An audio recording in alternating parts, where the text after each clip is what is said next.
Tuesday, May 6th, I walk into this room in New York City.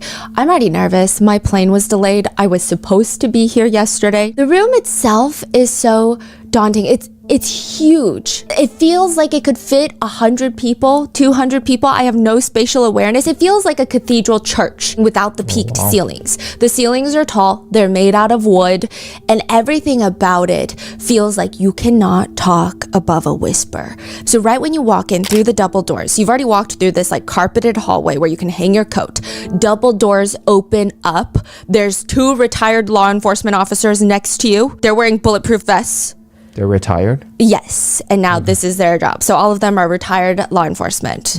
And the first thing you notice are church pews. Just rows and rows of church pews. You got the left side and the right side. And then above that, and I'm just trying to paint the picture, there are 10 massive chandeliers. Huge lights, but chandeliers makes it sound very fancy and there's crystals hanging off of it. They look like the ceiling boot lights everybody hates, but they're huge. I don't even think I could hold it with my arms all the way stretched out. And there's 10 of them. So to give you scale of this room, it's grand. Interestingly enough, magnifying these ceiling boot lights tenfold actually does make them look prettier. So there's 10 of them lined up in rows of 2 right above the church pew. So 5 on the right side, 5 on the left side.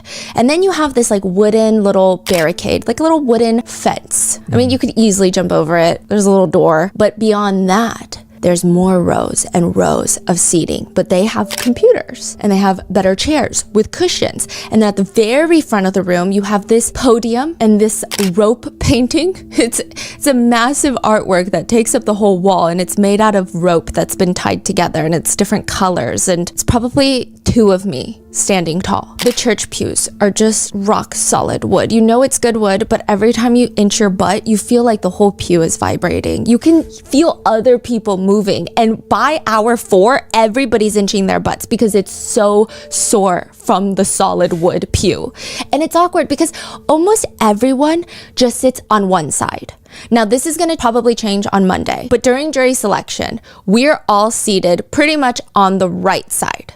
So the left is empty? The left side has a few people, but barely any. So we're all gathered on the right side, and we're not even condensed to like, oh, single file, let's fill out the first few rows. We're all scattered around the right side. So at the very front row, you have the court sketch artist, and they're going to be looking at Diddy diagonally. So he's sitting right in front of the left side row of the pews. Oh. And so we get like a diagonal from behind view of Diddy. I see. So the court sketch artists are at the front. There's about 2 to 3. And they have, I didn't know it was this big because when I look online, it looks like a little thumbnail. I thought they bring in a little notepad. It's like 2 feet. It's not canvas. It's like a paper. Oh. And they have chalk, they have pastels, they have the surgeon binoculars that they put on their head to stare into Diddy's soul. Yeah, I guess. What? They're trying to get all the details of every defense attorney, the judge, the prosecutors of Diddy. And then behind them, you have a few empty rows and then like a few scattered people. These appear to be people associated with Diddy's legal team or supporters of Diddy, aka his friend was there. So his family aren't there yet. They're going to show up for opening statements, but they're not here for jury selection. One friend is there. He was sitting 2 rows in front of us. And then you have the in-house. Was he the one wearing the free Diddy shirt? Yeah. He was pleasant. He didn't really talk to anybody, but yeah, he was sitting there. And then behind him, you have the court reporters. And then behind that row, you've got us, members of the press. That's where I was sitting. And when you get there, you sit down. It feels intentionally uncomfortable. And you're just sitting on this rock solid pew. And the one saving grace of this entire place is there's massive windows that are covered in sheer curtains. So you can't really see out. But if you do take a peek, it's the most beautiful view of New York City and the Hudson River. But nobody's looking outside. We're staring at this one door near the front of the courtroom because that is where Sean Diddy Combs is going to walk out of. The man on trial for racketeering, 2 counts of sex trafficking, and 2 counts of transportation to engage in prostitution. It's interesting because when he walks in, his presence is kind of like a shrug. My researchers and I were staying up all night. We're trying to find analogies because there's no cameras allowed. And I want you guys to get not even just like the visual, because clearly you guys know what Diddy looks like, but the feeling that I personally got, it's like a shrug. When someone walks into a party, there's a few ways that people react. I feel like the first way is, oh my God, who is that? Who is that person? And people start asking and you're like, oh, that's that person. And then you have times where people walk in, you look at your friends and you just go, you just shrug. Like, I don't know who that person is. Do you know who that person is? I don't know why they just walked in here. What? It's just very unassuming. There's no strong presence. He just walks in. So it wasn't as intense as you thought it was going to be. Yeah, there was nothing. Less presence. Way less presence. Because you hear all these reports about how he does have this very magnifying, electrifying star power. None of that. But there is a lot of tension. And it's interesting because this room is massive, but all of the tension, all of the energy is just lopsided to the front of the courtroom because that is where the judge, the prosecutors, the defendant, Sean Diddy Combs, the defense team, they're all there. And at some point during the many hours that you sit there, it kind of starts feeling like a one-way window or a one-way mirror. I overheard some people say it feels kind of like we're watching a movie or we're watching fish in an aquarium. There's no interaction between the two sides of the room. There's no conversation, obviously. There's nothing. It just feels like we're watching something that maybe we're not even supposed to be watching. Like we're silent flies on the walls and we have to be silent and we can't comment and no one's talking and we don't exist to them. That's interesting. Yeah. It feels like an invisible force field in the middle of the room. Just boom, there's the force field. Yeah, because like when you're even in public, you don't want to stare at people. No, but all of us are just staring down. I wonder if that's why it feels so intriguing, because you're not supposed to staring at someone. Yeah. Like analyzing everything they're doing in person. And you know what's crazy? I did catch myself staring so intently because I'm jotting down notes and I'm watching because I want to make sure that I get all my notes accurately, right? So I'm staring up like this.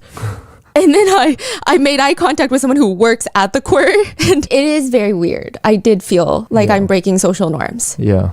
And it feels very uncomfortable. It feels like a force field. And then all of a sudden, it breaks because Diddy will turn around or tilt his head and he will stare back.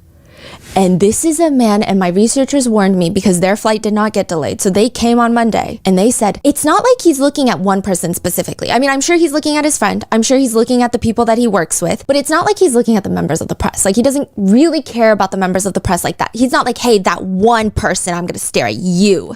But he will look at all of the members of the press. Sometimes like one by one. Yes, it feels like one by one. Now, it's not like he can spend a lot of time looking. It feels like he's doing maybe a few faces and then he'll wait, turn around, do another few faces. I would say I could count many a times I felt I made eye contact with Diddy, and I'm not saying this as like he was specifically looking at me, right?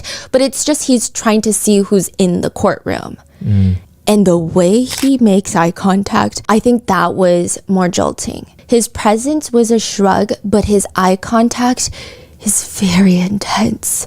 He reminds me of someone who just does not break eye contact. It feels like he's staring into your soul. There was one point where I thought I was going crazy and I looked at my researcher who's sitting behind me and she was like, she's mouthing, what? There was once where he's looking in maybe me, the person next to me, or the person to my right, and he just wouldn't look away to the point where I felt like all of us started looking away first. Wow. You know, we were talking to other people and there were a lot of people that felt similarly. It feels very challenging when he looks at people. It doesn't feel like zoning out. It doesn't feel like, I wonder why these people are here. It feels challenging. That's the best word. Is he doing this on purpose here, or is this how he always... I don't know him. I personally feel like this is how he is. I don't think that he's like cares about the members of the press that much. This is just how he always looks at someone. Yes. He holds his eye contact and he doesn't break it. No. It feels like he sizes up everyone. And it's not even like we're important or anything to him, but it just is very interesting. So this is week 1 of jury selection for the Diddy trial. We would like to thank today's sponsors who have made it possible for Rotten Mango to support the Joyful Heart Foundation. They're working to transform society's response to SA, DV, and CA. This episode's partnerships have also made it possible to support Rotten Mango's growing team and allow our team to travel to New York City to attend the trial. We'd also like to thank our listeners for your continued support as we work on our mission to be worthy advocates. As always, full show notes are available at RottenMangoPodcast.com. A few disclaimers before we get started. Regarding content warnings, there are themes of SA and DV. Secondly, certain portions and quotes have been shortened and condensed and or combined for brevity. Now, third, this is a very thick disclaimer, but Sean Combs is presumed innocent until proven guilty. The burden of proof is the responsibility of the prosecution. Everything reported on in this episode and throughout the trial is public information. Any descriptions or observations that I will tell you, like this is what I saw, regarding the defendant are personally noted by myself or my two researchers who were present in the courtroom. In person, seeing these things happen in real time with our own eyes, that's what we're telling you. But just because we feel something and see something does not mean that our experience and statements are valid reflections of the truth. Our interpretations of random things that we saw in the courtroom are our own opinions and are shared for the purpose of reporting on current events because they don't allow cameras. None of this should be used as a definitive source for how someone feels about Diddy, and especially not for deciding if you think he's innocent or guilty, especially as the trial is ongoing. So with that being said, let's jump into a super brief recap. We did 4 deep dives into Diddy's case in 2024 after his arrest. Part 1, we cover the FBI raids of his mansions, the leaked hotel security footage of Diddy allegedly physically assaulting Cassie, his girlfriend at the time, and multiple accusations from victims allegedly harmed at Diddy's infamous so-called freak-off parties. In part 2, we cover Diddy's history and lore, including allegations against Diddy's son, their yacht parties, the untimely death of Diddy's ex-partner and mother to his children, Kim Porter. Part 3 was an interesting one. It covers a lot of different connections that people have made between Diddy and 13 people who have mysteriously passed away, including Biggie, Tupac, and the 1999 City College incident that killed several people in a crowd crush at an event promoted by Diddy himself. Then in part 4, we went over the rumored Diddy's list, which includes all the internet allegations about celebrity friends who internet users believe may be connected to Diddy's infamous freak-off parties. And now, starting Monday, May 12th, we're going to be doing daily episodes. Daily updates on Diddy's trial. There are no cameras, no live streaming allowed in federal courtrooms. There's no way to really get that type of information. We can't even bring our phones or laptops in. Everything is even just hand notes. It's very serious. He is facing 1 count of racketeering conspiracy, 2 counts of sex trafficking, 2 counts of transportation across state lines for the purpose of sex work. Diddy has rejected a plea deal and he is facing a maximum sentence of life imprisonment if found guilty on all charges. So this past week was jury selection. Opening statements are projected to start Monday. And in some sense, it kind of is Diddy fighting for his life. There will be multiple in-person witness testimonies, including Cassie, Diddy's ex-girlfriend from the hotel video. And we will be giving you guys daily updates on all of that as well. So with that being said, let's get started. I think the only thing that matters in a courtroom, and I was doing so much research about this before we went into jury selection, not we, but is that the 12 people that are on the jury, this is the only thing that really matters, is that they like the defendant more than they like the prosecutors, or vice versa. That's what the government, that's what the defense are trying to do. Does this person like us maybe a little bit more than they like the other person? Obviously, that's very simplified, but is it? Some jury experts believe trials can be won or lost in jury selection, the first week, the first few days. I was watching a ton of videos, reading articles written by attorneys, and I find it fascinating that most of them say jury selection is not about selecting a juror. It's about deselecting jurors. One jury expert puts it a little more blunt. You're trying to get rid of the jurors who are going to ruin your case and will not be receptive to your arguments. Don't focus on jurors you want. Focus on jurors you don't want. But in that same regard, you have to ask yourself, if I try to get this person out of the jury, am I going to have a less desirable potential juror replace them? Other attorneys candidly write on Reddit, pick your leaders and pick your sheep. That's the rule that I live by. You need 4 people who you think you can really speak to, and they got to be leaders. And they're going to listen to you, and then later when they deliberate, they're going to lead the followers to the answer that you want. Wasn't one of the latest addition to Diddy's team Yes, a jury consultant. So her whole job is this? Yes. Okay. That's all she's doing. And she does that for many trials. Now, others say, pick your leaders. Yeah, that's true. But also pick them wisely. You want strong thinkers, strong leaders that are great at advocating and leading conversations that also like you. But you don't want strong-willed jurors. According to one attorney, strong-willed domineering jurors are the most dangerous because they try to drag the others with them. Letting one of these into your jury can ruin the entire jury. Pay attention to the degree of certainty and confidence in which they respond to questions. If in any way, it's not even about the question being asked, because a lot of the questions being asked during jury selection are very repetitive. Are you going to be able to not be biased? Yes, you saw the hotel video, but are you going to be able to put that aside and not be biased? The questions themselves don't say a lot, but attorneys say it's the way the jurors answer the questions. If in any way they exhibit a tendency to challenge the question, strike them, get them out. One jury consultant says, trials aren't completely won and lost in jury selection, but all lawyers acknowledge it's a big part of winning. Pick the perfect jury and your job gets so much easier. Make some mistakes in jury selection and you're essentially down 10 points with a minute to go, because how jurors' brains work matter more than how you present the case. I believe that is the most important phase of the trial. To which one famous jury consultant says, jurors are not empty cups. They're not little empty cups where lawyers get to pour their information in from both sides and see which one they like. Jurors serve as filters. The way they process the information distorts some of the evidence before arriving to their decision.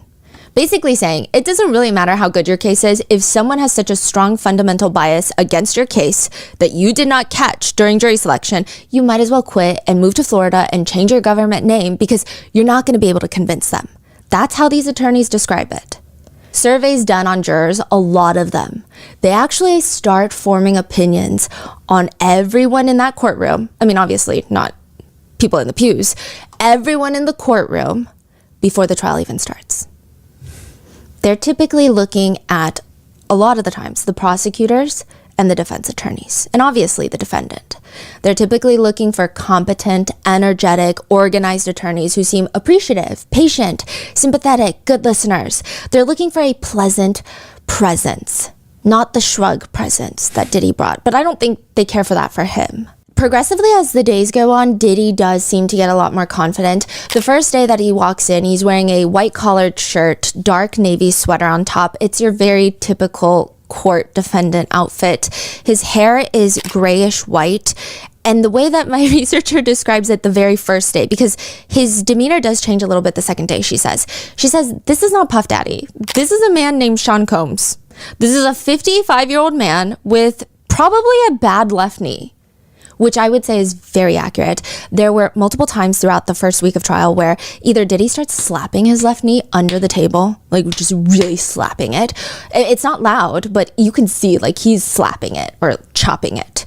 Or where there's brief moments where everybody stands up and stretches to use the restroom, he will start stretching that specific left knee. He'll like lift it up in a 90-degree angle and kind of move it in circles and then back down. I digress. Now, since cameras are not allowed in the courtroom, I think the courtroom sketches, they're incredible. I think there's some debate about them online. I think they're beyond the scope of my capabilities, so I can't say anything, but sometimes maybe it's my brain rot frontal lobe. I just have a hard time trying to picture him from the courtroom sketches. Like even during his previous court appearances, I just couldn't understand what he looked like. So we have an edited picture for you. This was done using Photoshop. This is not like an AI generated image. It's literally a photo of Diddy, and by we, I mean the RM team members who actually know how to use Adobe, unlike me. He does look pale. He looks like he could use a lot more vitamin D, but it's not like he can put in a request for that. A lot of people say that he's lost weight. I think that he gained quite a bit of weight before getting arrested, and compared to that timeline, he did lose weight, but he doesn't look particularly frail or anything of that sort. He's still quite the sturdy looking guy.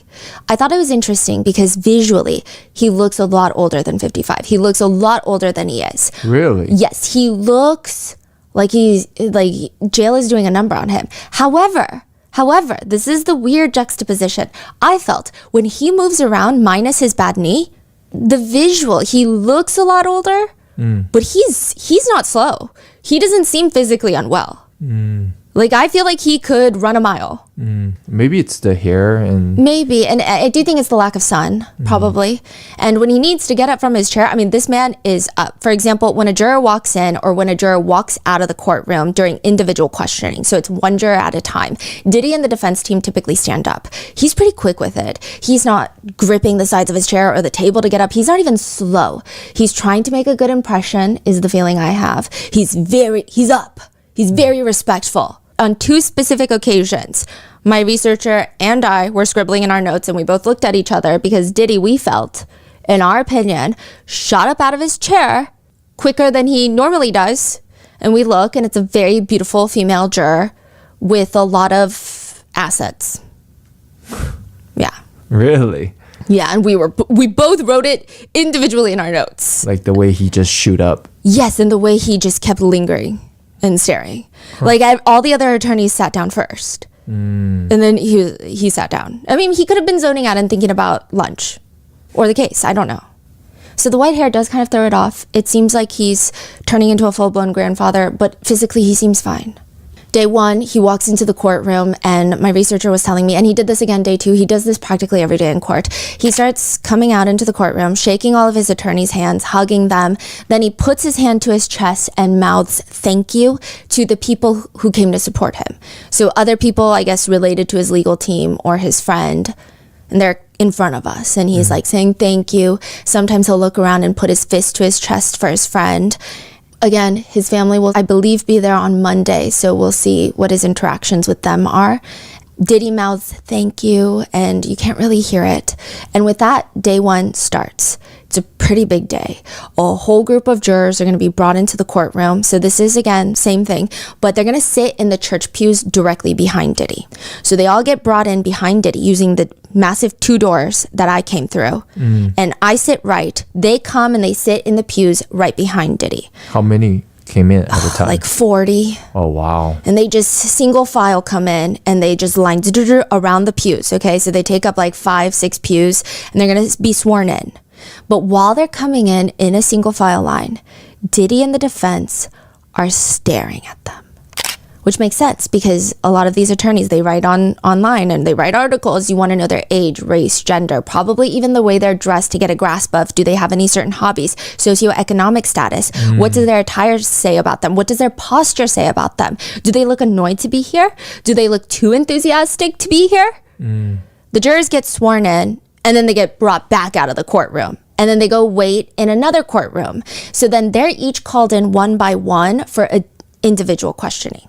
They are very serious because some of these people is going to determine Diddy's fate. Yes. And they only have that window of time to decide, yes. Right? I will say so Diddy and his attorneys take 2 rows of the desks and chairs. Linda Moreno, which is his jury consultant, was, to me, closer to the judge. So she's behind Diddy. I couldn't get a good look at her, but from the 4 attorneys that sat on Diddy's row, Diddy and Brian Steele, Young Thug's former attorney, they looked the most intense when they stared at the jurors. Whereas the other attorneys, they were looking, but it didn't feel so intense. Diddy and Brian Steele, I'm like, whoa, just staring at their faces is very, they're locked in. I'm sure everybody is, but they look extra locked in. They walk in one by one, and this happens multiple times, but it almost seems like every time the jurors come in, Diddy kind of nods. It's like he's doing a head count, but I don't think he's doing a head count. It's just a thing he does. He has moments where he just nods, it feels, to me personally. And it's not a big nod. It's like an ever so slight. Like you're thinking to yourself. You're nodding to yourself. You're not like confirming like, oh yeah, let's do that nod. It's like to myself. Does it happen to everyone or most of them? Or when all of them come in that single file line, he's kind of nodding the whole time.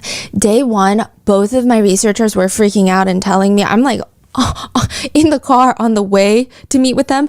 And they're like, there's this moment where after the jurors leave, he turns around and his hands are at hip level and he kind of rubs them slowly. It's not sinister. It's not like creepy. Like, it just felt like, okay, let's do this. It didn't feel like, yeah, I'm going to take them. It just was like, all right, let's go. So now the jurors are going to come in one by one for individual questioning. But before they can even bring in the first juror, you know when you're in a classroom for the first time and you've walked in, you sit down, you haven't spoken a word, suddenly the teacher calls on you and you have no idea how to project your voice because you're like, I don't know if this is loud enough when my teacher is all the way over there. Like, I don't know, but then I don't want to scream because that's embarrassing. It's just like, how far is my voice going to travel? I don't know. You're trying to grasp it. Diddy's lead attorney, Mark Agnifilo, stands up to ask the judge, I'm constrained to ask for another 2-minute bathroom break. I apologize. The judge is confused. Well, why don't we try to get through at least 10 jurors? So previously, they already had another bathroom break. And my researchers said it was so quick. I mean, it just looked, they were like, I don't even know if Diddy peed. No, they say... They also said, we also don't know if he washed his hands because it was just too quick. Like, did he not pee or did he not wash his hands? Because they think in their timeline, maybe we're slow movers. That they're like, I couldn't have peed and washed my hands like that in that amount of time span. It was just so quick. It was super brief. Yeah. And then court is back in session. Then he's asking for another bathroom break. So the judge is like, well, why don't we try to get through at least 10 jurors do we really need to take one now? Diddy lifts his butt up from the chair a tiny bit, and I cross-reference both the researcher's notes. He raises his hand near his head level, and the pointer finger, the index finger, is slightly upwards, but it's not like pointing. It's kind of like, oh, excuse me. But he's barely looking up at the judge. He seems very meek the first day. He barely raises his voice, and this is when he says the 9 or so words that everybody was talking about. I'm sorry, Your Honor. I'm a little nervous today. This is considered the first thing Diddy has said in court.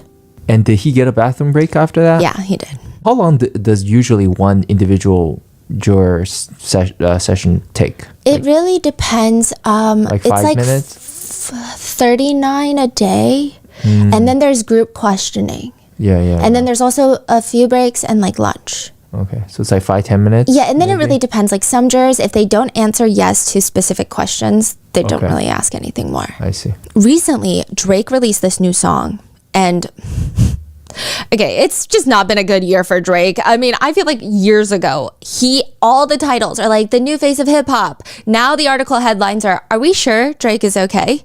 But maybe this is his comeback. Maybe this is his partial recovery from what happened with Kendrick Lamar. He's going to release new music with engaging lyrics. And this one song, the lyrics read, I've been in the house, but I'm coming outside tonight. Yeah, I love how you always be speaking your mind. People want to meet up, talk about shit. I'm vegan now. Evil eyes are staring at me and I see it now. Shout out to Brian Steele. Take off the cuffs. We leaving now. The whole song is called Brian Steele. So who the hell is Brian Steele, and why is there a song named after him on a Drake album? Brian Steele is one of Diddy's defense attorneys, but he's most well known for being Young Thug's attorney. This is the man that with his full chest said, Your Honor, Young Thug? More like young, truly humble under God. That's what his name means. Okay, he didn't say it like that. He said it much more eloquently. He would be truly humble under God. That's what thug means. But it was equally goofy. He also shows a picture of Young Thug that supposedly shows him making the letter B with his hand, which I guess the prosecutors were trying to argue that means a gang, that's a gang sign.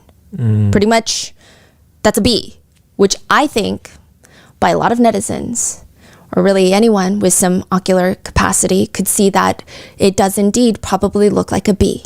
It's like an eye exam, and you put the super clear slide, and you're like, oh yeah, that's a B, right? I'm being dramatic, but Brian Steele disagrees. He said, that is not a B. That is a P, because my client, Young Thug, truly humble under God, is pushing positivity. P for positivity. It's called pushing P, and it's positivity. It means any circumstance you're in, if you think positively about something, you can make it through. You're pushing positivity. You're pushing P. Listen, I don't know. I don't even want to get too deep into the Brian Steele lore and the Young Thug case because I might do a whole separate deep dive on that one. But now that same attorney is sitting on Diddy's left side. He's sitting right next to Diddy for jury selection. And he is interesting. And this is the part where I feel like, please listen to the wording in all of this. I'm trying to describe exactly what I saw in that courtroom. And we went in with the idea of, especially for jury selection, we wanted to see how the jurors would react to the defense and the prosecutors. So I could have walked in and been like, I personally don't like Diddy, so I personally wouldn't defend him if I were an attorney, so I personally don't like the defense attorneys. Like, I could have just walked in like that, right? But I did want to see from a more neutral perspective of maybe how some of the jurors would feel. And I will say Brian Steele is very likable. All of Diddy's attorneys are incredibly likable if you remain neutral. How in what sense? Yeah, let me run you through it. And this is very interesting because there is a poet that reportedly even said a jury consists of 12 people who decide who has the better lawyer. And if that's the case, the prosecutors, they're also a dream team. They're like heavy hitters. But the defense, they're basically courtroom predators. They look like the popular kids. How many were there?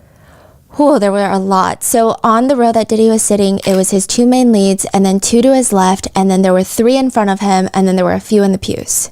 Wow. I mean, he's spending a lot of money. A lot of money. It's reported, alleged by a Young Thug song that Young Thug spent $2 million for Brian Steele. And I'm sure it was more because that trial was the longest trial, I think, in Georgia history or something crazy. His defense team are courtroom predators. And I say that with respect and a lot of fear. Have you ever heard the quote, you don't get a second chance to make a first impression? That's the feeling. So according to one attorney, trial attorneys are professional communicators with their body. That's what they're supposed to do, or at least the good ones. According to some jury experts, they believe, at the very least, this is a very conservative number, a defense attorney's message is conveyed 55% through their body language and tone, and not the words. I'm not insinuating that that's what's happening here with Diddy's team, but yeah, I think they're all incredibly successful for a reason.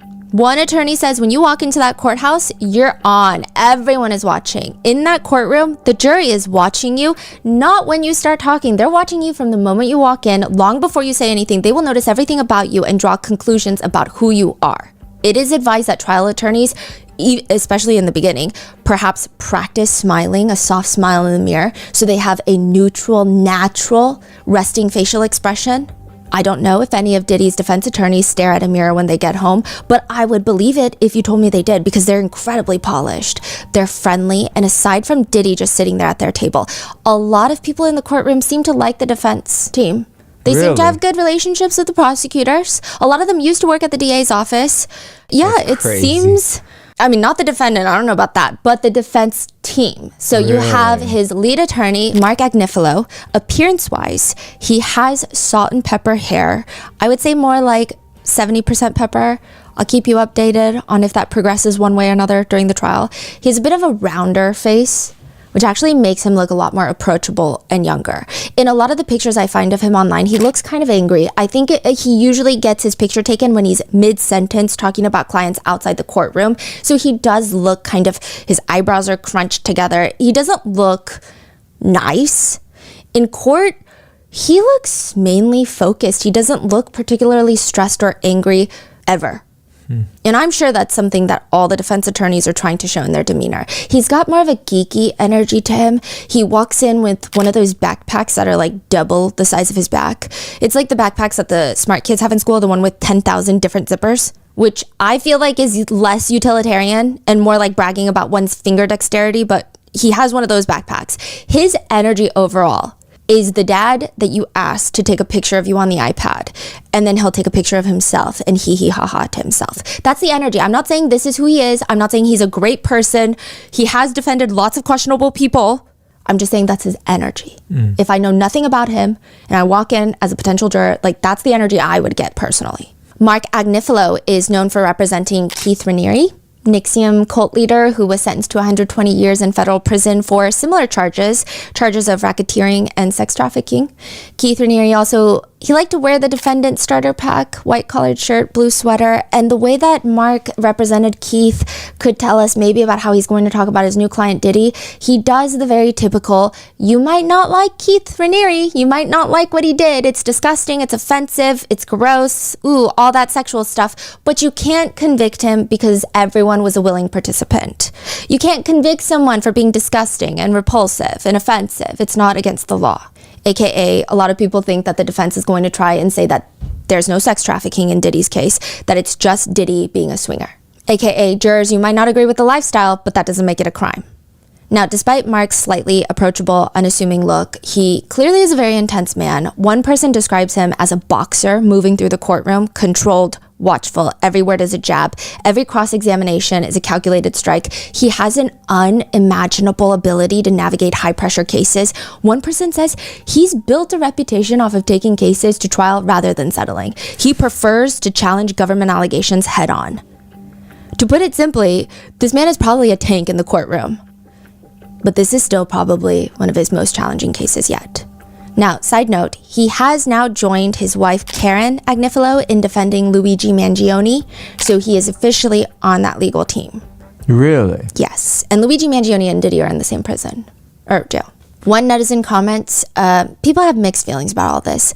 You know, fact, people in America are constitutionally allowed to have representation, so you guys need to stop being mad at his defense attorneys. Another comments, people trash attorneys until they need one, then they'll find out the true value. But another netizen argues, just because someone has a right to an attorney does not obligate any particular attorney to represent them. Agnifilo represents wealthy criminals because it's a good payday. But another netizen has the opposite sentiment. Lawyers are going to lawyer. Believe it or not, defending criminals is not a crime. You seem to be arguing in bad faith from a position of ignorance. They argue back. I also believe everyone deserves a defense attorney, but I also believe defense attorneys that defend obvious monsters like P. Diddy will gain some bad monster baggage. If he really believes Diddy's innocent, maybe he should defend him for free. Others just say, seems like the Agnifilos are going to have a very prosperous year, financially. Another netizen comments, I'm not shocked by this in the slightest. He defends the worst of the worst. Along with Mark Agnifilo, you have Tenny Garagos.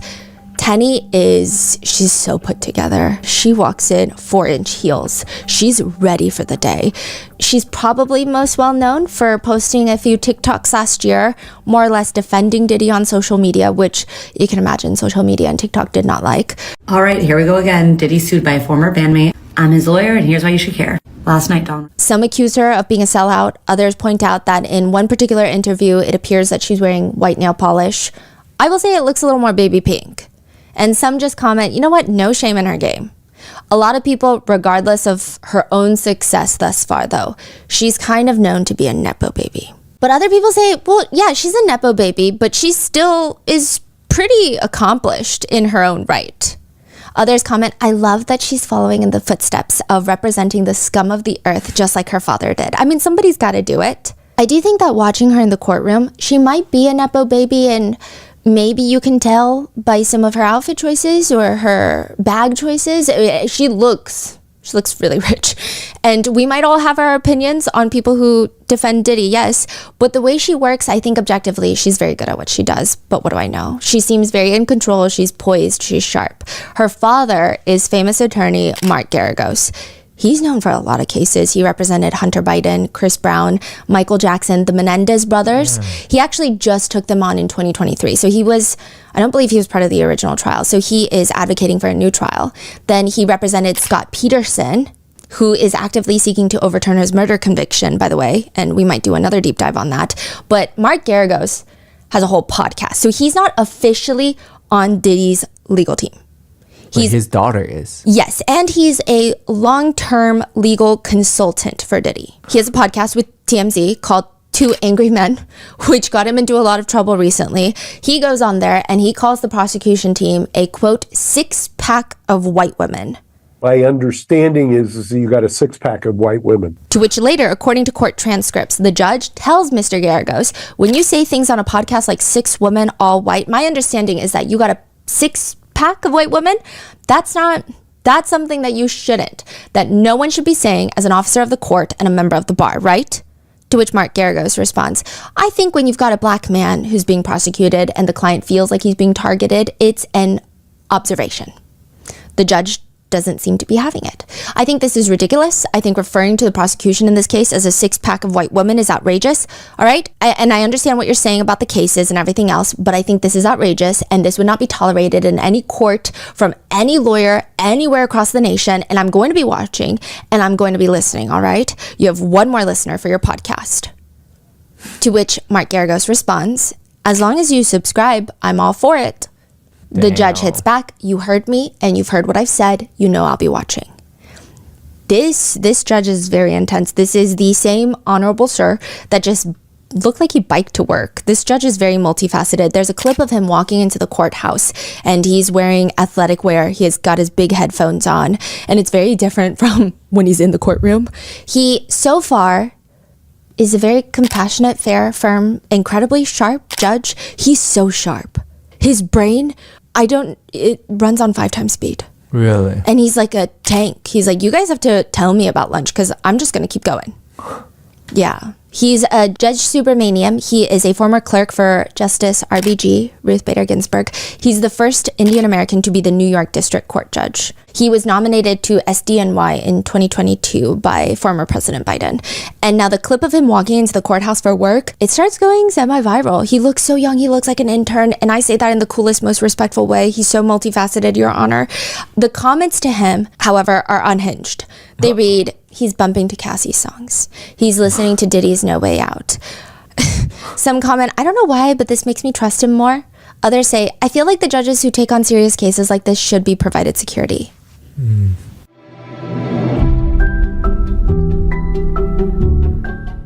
Starting your own business is like embarking on an adventure where you suddenly need to become an expert in everything overnight. When my family and I started Grandpa Mango's limited edition artwork, it was a lot. One day you're the marketing department, the next day you're trying to figure out inventory, and somehow you also expected to be a web designer, customer service representative, a shipping expert.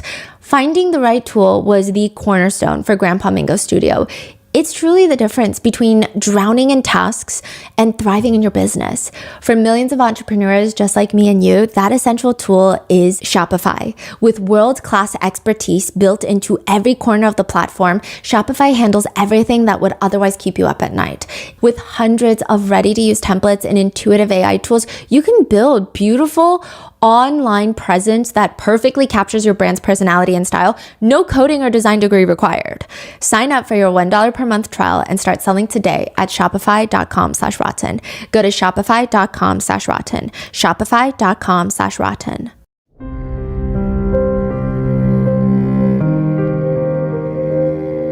But back to the defense attorneys. You have Mark, you have Tenny, the lead attorneys. Then you have Diddy. So this is the seating order. It's like, and I'm sure this is going to change depending on what they're talking about. But Mark, Tenny, Diddy, and then Brian Steele sits on the left of Diddy for jury selection week. And according to the New Yorker and a defense attorney from Atlanta, Brian Steele's from Atlanta. According to a defense attorney that worked with Brian Steele for 30 years, he says, Brian doesn't drink. He doesn't smoke. He can't believe anybody would. He won't curse even in court, even if he's reading from a transcript. So when he's cross-examining, he will say, so-and-so F word. The court will say, you can read that out loud, and he won't do it. He only drinks water. His lunch is tofu or salmon, maybe a salad, no bread. I've never seen him eat out. He'll bring a toothbrush to court. He exercises daily before and after court, running, swimming, weights. He has 3 kids, a wonderful wife who is also his law partner, and they kind of idolize each other. So his wife's name is Colette. And just a side note, I'm going in depth on all these attorneys, and I will go in depth later on the prosecution team as well. Not entirely sure what the word would be. They were less notable during the jury selection. I'm sure once opening statements start, I mean, they're a very competent team. So we'll go in depth. I just want to paint the picture because we're going to be talking about them for like 2 months. Yes, you can Google pictures, but there is like a certain energy, like a synergy when they're all in the same room. And I want you to be able to picture it every day and not go through the same things, because I think a lot of evidence, witness testimonies are going to come up. We just won't have time for that. So he always says in the phonetic alphabet, C as in Colette, which is his wife's name, right? Apparently he's also superstitious. I haven't seen this yet, but he will allegedly kiss a finger or tap on a table anytime death is mentioned. Apparently, he likes to call his childhood friends mothers to tell them, thank you for giving birth to my friend. Also in 1992, Brian Steele was assigned to the case of an illiterate man who was charged with attempted murder in Atlanta. He actually slept in the jail with him because that man he was distrustful of Brian Steele and did not want to say anything. He was not the killer. Or he was not the attempted murderer. So he slept in that jail room to try to get him to open up and trust him. And Brian Steele apparently once said, a fair trial is better than He's also said, I've defended people who cut out eyes and ate them. The system only works when the accused have real representation. The more challenging the case, the more likely I'll take it. Do I like the person I'm defending? That's the main thing. The reporter for The New Yorker asked Brian Steele if he would have represented Epstein. He says, I'd have to understand better all the facts and circumstances. See, I don't believe allegations. I go into believing the person is innocent. So he's saying it's not that he doesn't believe the allegations against Jeffrey Epstein, but he doesn't believe in allegations, I guess, until they're confirmed by the court of law. I don't know. Netizens seem to have more positive sentiments about Brian Steele than many of the other attorneys.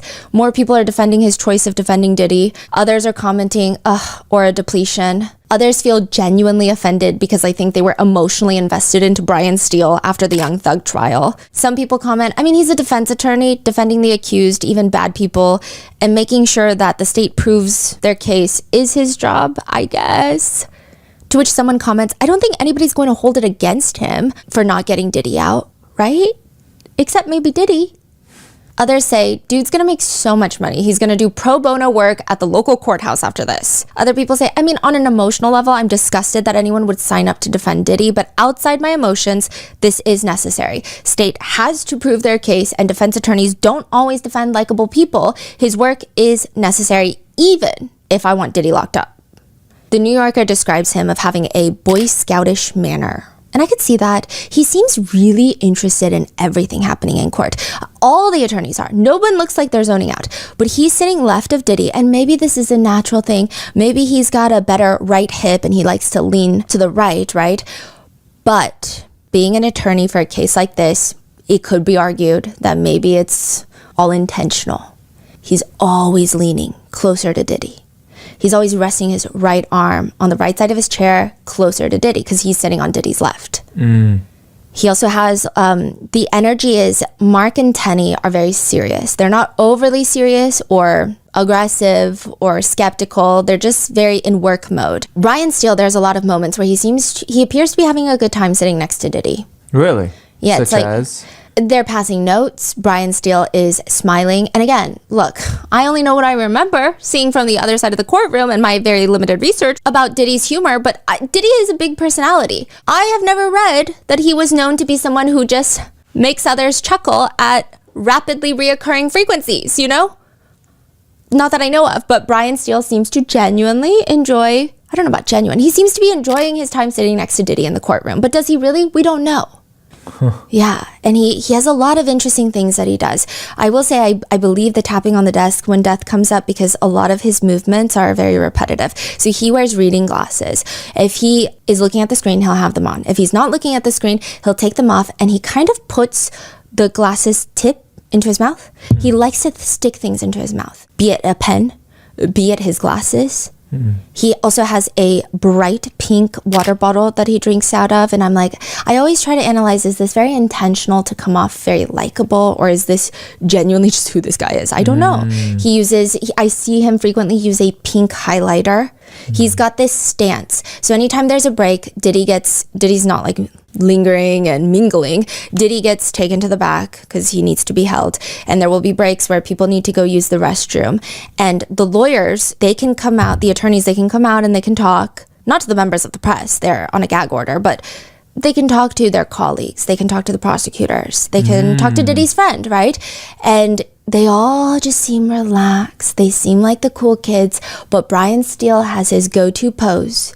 His blazer jacket is unbuttoned. He's got his hands on his hips, and he's got one hip popped out. It's like a very fun dad vibe. Yeah. I don't know how much of it is so genuine.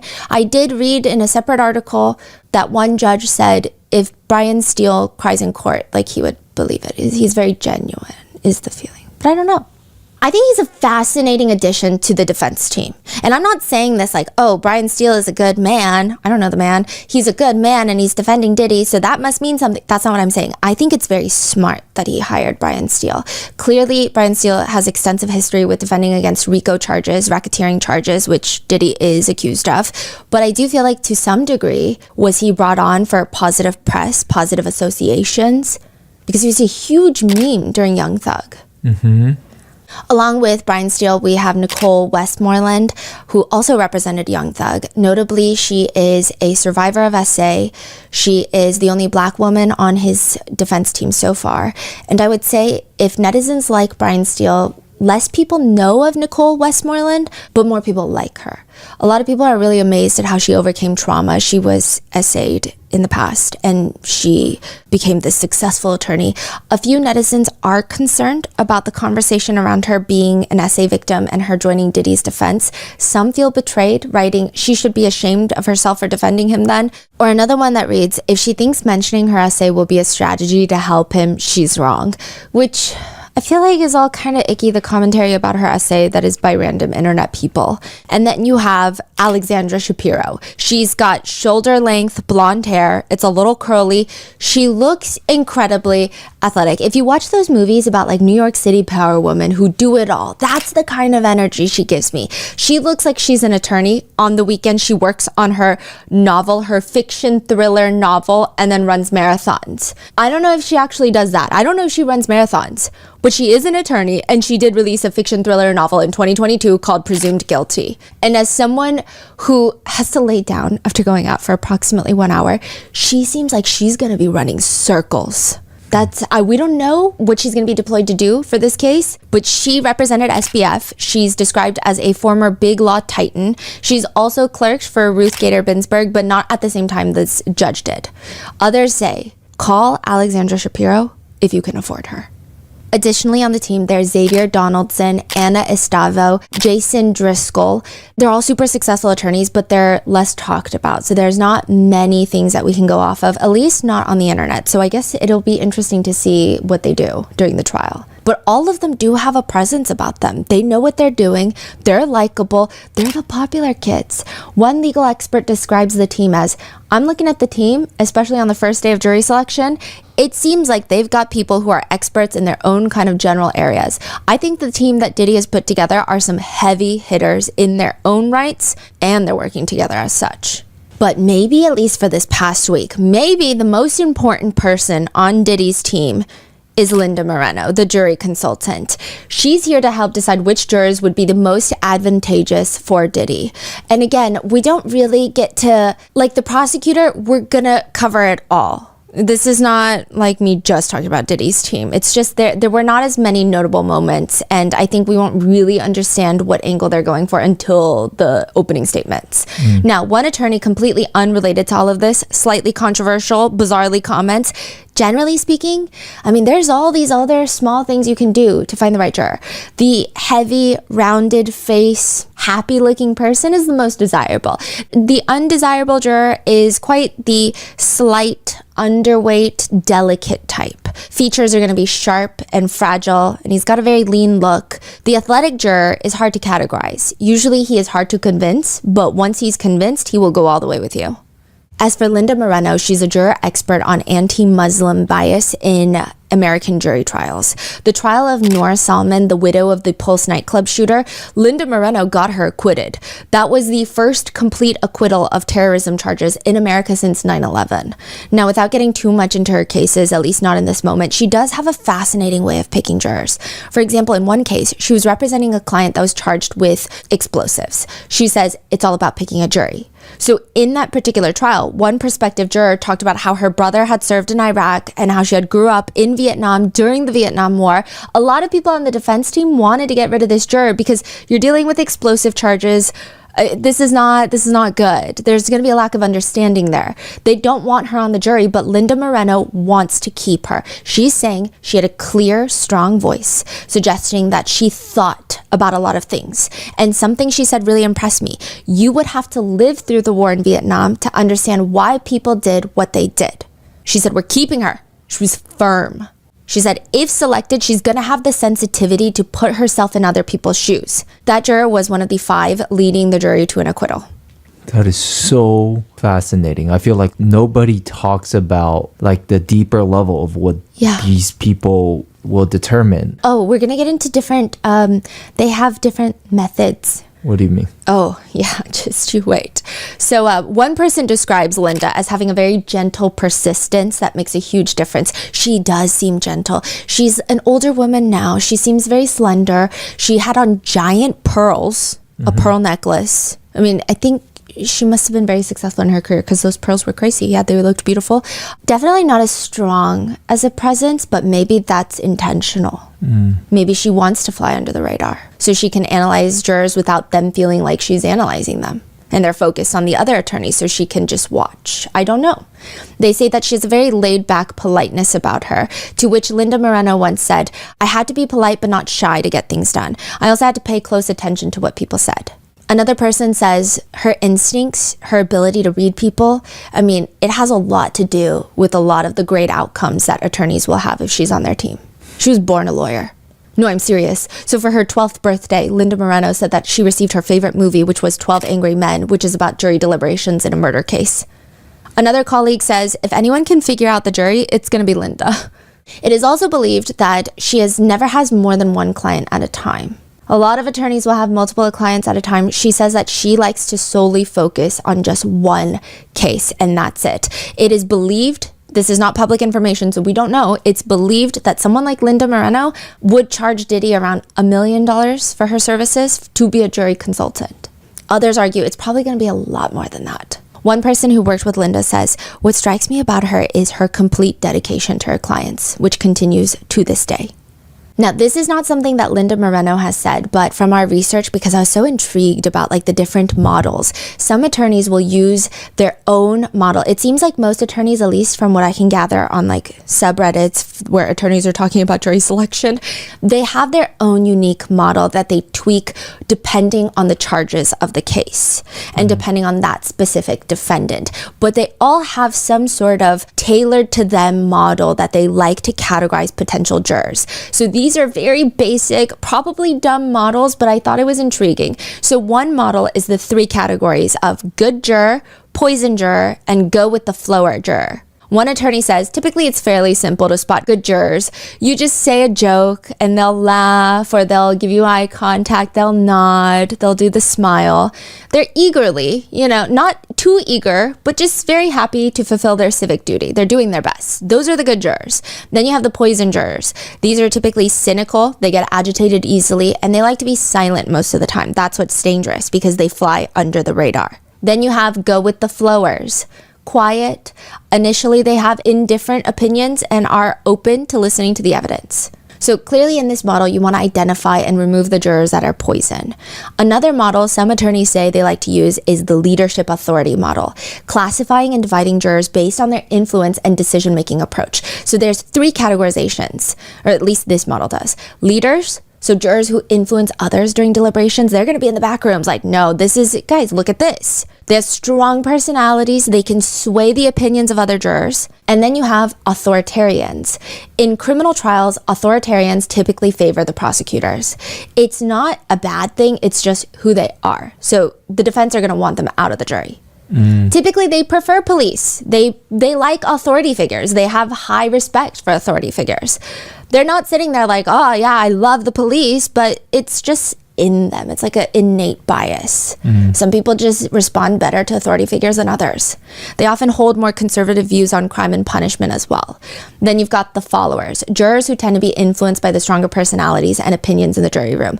They rarely take strong positions independently. Some attorneys will even further categorize and say, you need a 4th category in there. You need negotiators. They are so important. These people, they're not really the leaders, which are like, no, I think this. And then people are arguing. They're the peacekeepers. They facilitate negotiations. They keep peace by analyzing and verbalizing the issues. Then there's another model that instead of 3, they've got 4 classifications. You have traditionalist. So these are jurors that they like structure, they like established institutions. They typically naturally seem slightly unknowingly, probably even to themselves, in favor of the prosecutors. Then there's experiencers. They're very practical, they're present focused. They like to evaluate the evidence rather than debate abstract concepts of guilt and remorse and principles and values. Then you have the conceptualizers. They are thinkers who are not naturally empathetic. They seem less swayed by emotional appeals. And then lastly, you've got the idealists.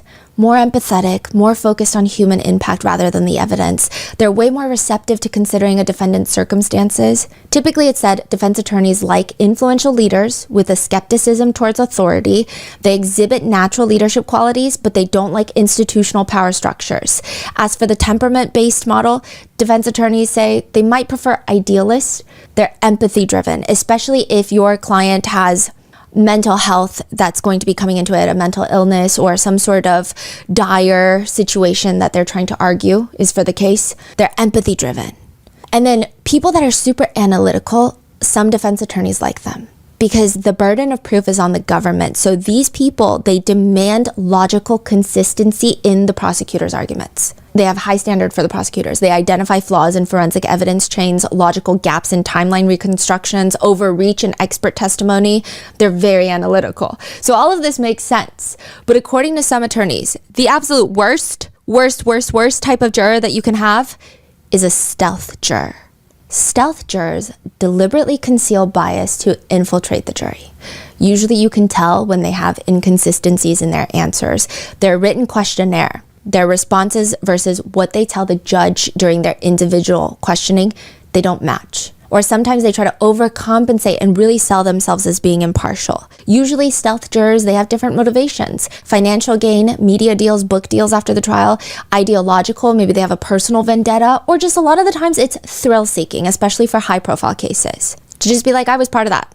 One attorney states, stealth jurors pose catastrophic risk through undetected bias injection. Their influence persists throughout trial stages, often discovered only through post-verdict interviews. With that being said, I'm clearly not knowledgeable enough to know if any juror was a potential stealth juror, but there were some intriguing moments.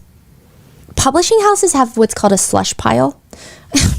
It's like usually the big publishing houses. There's 5 big publishing houses in the US that dominate 80% of the market. They have a slush pile. It's a collection of unsolicited manuscripts sent to them by people seeking to get their wonderful book published. And it's a slush. People will open up a manuscript, read one page. If they don't like it, it goes into the slush pile. It's not getting published. Because in the world of publishing books, it's that cutthroat. A female juror is sitting next to the judge, and she has a high position at the publishing house, Simon & Schuster. She says, we publish lots of books, 2,000 books a year, and one book we are publishing in the fall is by another hip-hop artist.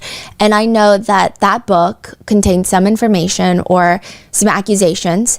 I haven't read the book. I probably won't be working on the book directly, but my office reviews all the press releases that go out, and I saw the press release after I filled out this questionnaire. So she's asked, like, did you find out anything else about the defendant or the case or anything related after you filled out this questionnaire? And what is the book and what book is that? It's a memoir by another artist whom I don't know. I don't remember the name of the author. I think it's called Do You Believe Me Now or something like that. And it's about his personal history. And I know it contains some accusations. A male artist. Yes. And you don't remember the name? No. She states she doesn't remember the name, just the press release. She explains, I saw the press release because my office, we review all the press releases, our different prints sent out to the media. So that's just one of my roles, is to kind of vet all the press releases. All right, now what did the press release say? Just that it was an announcement that the book is publishing in the fall and sort of different topics it touches on, and this was one of the topics. And what did it say pertaining to this case? If you can remember in your mind, what did it say? I think the point, or what the press release is alluding to, is that this other artist has been accusing the defendant here for a while and hadn't been believed. That is what I took from the press release. Now, do you know anything else about the book? No. The judge asks her, considering she works in a company that's publishing a book written by someone making accusations, would it cloud her view in the case? She says, no. I also would be very unlikely to read the book because I work on the executive team. I don't really get that involved on individual books. But it's tricky because she's salaried, so her bonus is tied to the company performance, the general company performance, which means her bonus is tied to the performance of all the thousands of books they publish, including the book written by I'll Be Sure about Diddy. I think the list of people who really do not like Diddy would be comparable to a CVS receipt times 10. It's a long list, but I do feel like at the top, it's going to be 50 Cent and potentially, yeah, definitely, I'll be sure. Now, just to recap, Diddy has 7 children. The first is Quincy Brown, but Quincy is not Diddy's biological son. He is Kim Porter and Al B. Sure's biological child. It is believed that Diddy adopted Quincy. However, recently Al B. Sure states in a documentary, there's no adoption. And if you haven't noticed, his last name is still Brown. Take that how you will. I have no idea which one is true. But there's Quincy, the oldest. Then there's Justin Dior Combs. He's Diddy and Misa Hilton's son. Then there's Christian Combs, Diddy and Kim Porter's first biological child together. Chance Combs, Diddy and Sarah Chapman's daughter. And then Delilah and Jesse Combs, the twins, Diddy and Kim Porter's twin daughters. And in 2022, Diddy had another baby, Love, with Dana Tran. So that baby's an infant. And all you need to remember at this point is that Al B. Sure is Quincy's biological dad, and Kim Porter, the mother of many of Diddy's children, and Quincy's mother, is a longtime partner of Diddy, but also was married to Al B. Sure before dating Diddy. So Kim Porter and Al B. Sure are married. They have Quincy. Kim Porter, they break up. Kim Porter starts dating Diddy. They go on to have multiple children together, and Diddy was very involved in Quincy's life. Now, after Kim Porter mysteriously passed away from pneumonia, that's how people think she passed away, mysteriously, there were all sorts of rumors flying around. Again, conspiracies, we don't know, right? That maybe she didn't die from pneumonia. Maybe she was writing a tell-all book about her relationship with Diddy and she was done with Diddy and she wanted to be set free. Again, conspiracies, but after she passes away, Al B. Sure is very suspicious of Diddy. He even slips into a coma at one point and he kind of insinuates that perhaps Diddy had something to do with him being in a coma. Al B. Sure went on to allege that Kim Porter confided in him before passing away, and he says, she started to confide in me. What she did say is that something's not right. Diddy's soul has gone completely dark. Like, he's just not there. That's what he alleges was said. He does allege that Kim Porter was writing a book, but nothing was done about it, saying someone got her passcode to her phone and her computer, and they found out, and she was writing what was going on behind closed doors. The public had no idea what was happening right in front of everybody's eyes, but there were a lot of people who turned a blind eye. In the documentary Making of a Bad Boy, the very documentary that Diddy is suing NBC for $100 million in a defamation lawsuit, in that documentary, Al B. Sure says, it was like 2 or 3 weeks prior to her murder. Am I supposed to say allegedly? Oh, he just straight up said murder. So all that's to say, the water is very deep between Diddy and Al B. Sure, and the potential juror works as a high-level executive at the publishing house that's going to be releasing Al B. Sure's book. The blurb for the book says, "Tell all," in this inspiring survivor's memoir that reveals the untold story of his near-death health emergency, shocking ties to Diddy, romance with late Kim Porter, days after Homeland Security raided Sean Combs' compounds in a federal sex trafficking investigation. Al B. Sure declared that when people heard how he wound up in a coma 2 years later, they were, quote, really going to need to call Homeland Security. So the book is not out yet? No. Yeah. So she's saying that, okay, we're publishing this book. I don't know anything about it. I don't care. I'm not going to read it. Yeah. And I am qualified. Yes, but I don't think she's like overly eager. Oh, okay. I think a lot of people can interpret it different ways. So I don't want to put an interpretation out there because, but you could, I guess, some cynical people could say she wants to maybe write a book after. She's in publishing. Maybe she wants to write a book. Maybe she wants the thrill. Maybe it's fun, right? Maybe she wants to take off work. Or just simply the fact that the connection is crazy. Yes. Or maybe some people are like, maybe she genuinely doesn't care about any of these people and in her head does not understand why it relates. Yeah. She's like, I don't care about any of these people, so obviously I can be unbiased. But the blurb is kind of crazy. The blurb continues. People called him crazy. Now back from the brink of death, he reclaims his power and truth in this incredible memoir about finding inner peace despite countless attempts to break him.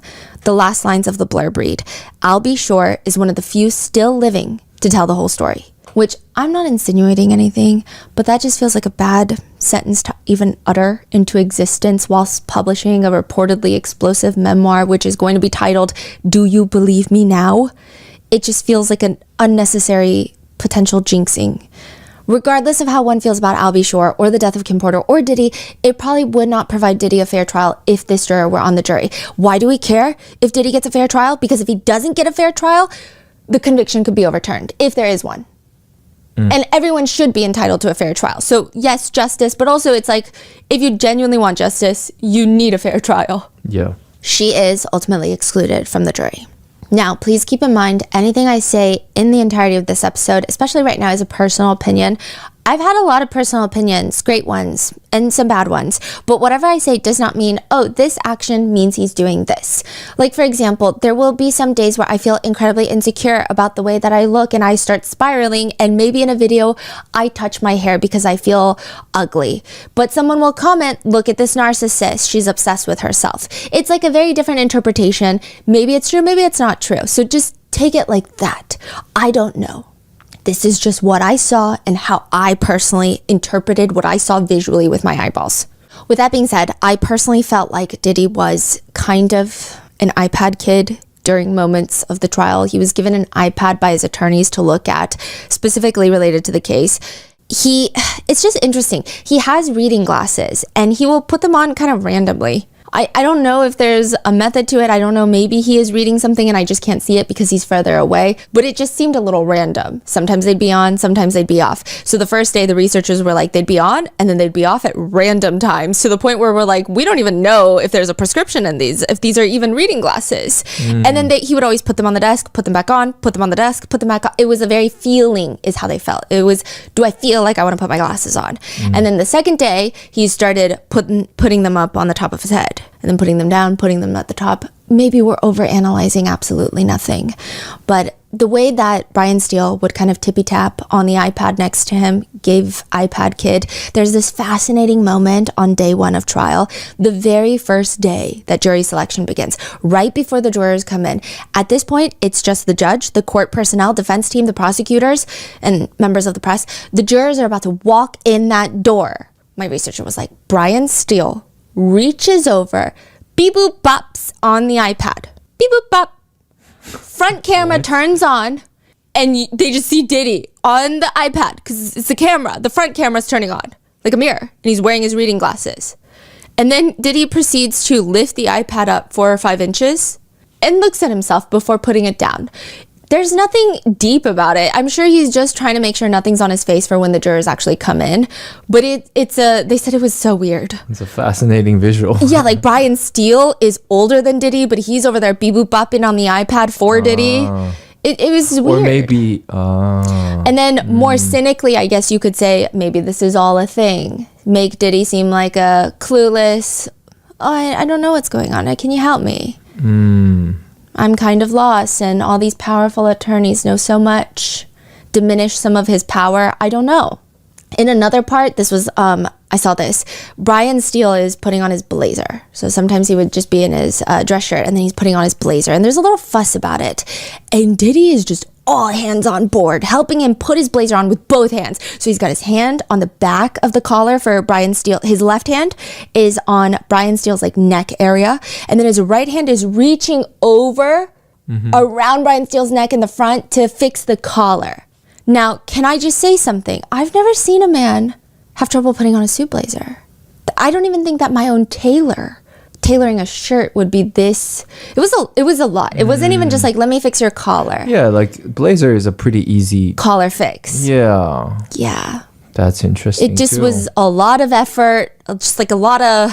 So it does. Okay, I see what you mean. Like it does seem like they have a very close relationship from the visual.